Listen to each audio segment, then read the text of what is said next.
Once upon a time there was a little engine called Edward. He lived in a shed with 5 other engines.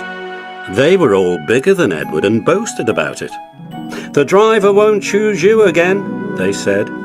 "He wants big, strong engines like us." Edward had not been out for a long time.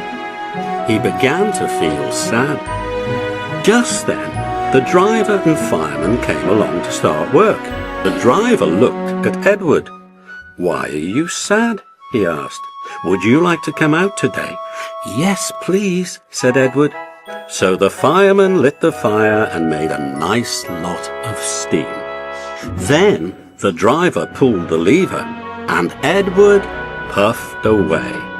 "Peep, peep," he whistled. "Look at me now."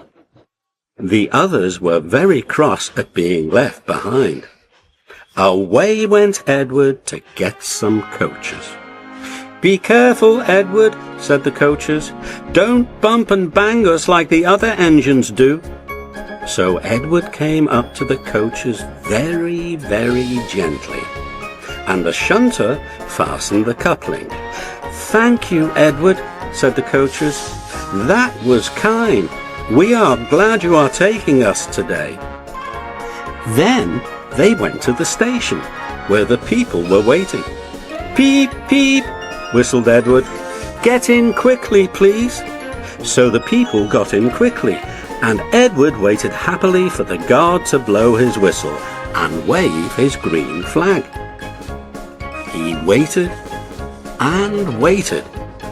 There was no whistle, no green flag. "Peep, peep, peep, peep. Where is that guard?" Edward was getting anxious. The driver and fireman asked the station master, "Have you seen the guard?" "No," he said. They asked the porter, "Have you seen the guard?" "Yes, last night," said the porter. Edward began to get cross. "Are we ever going to start?" he said. Just then a little boy shouted, "Here he comes!"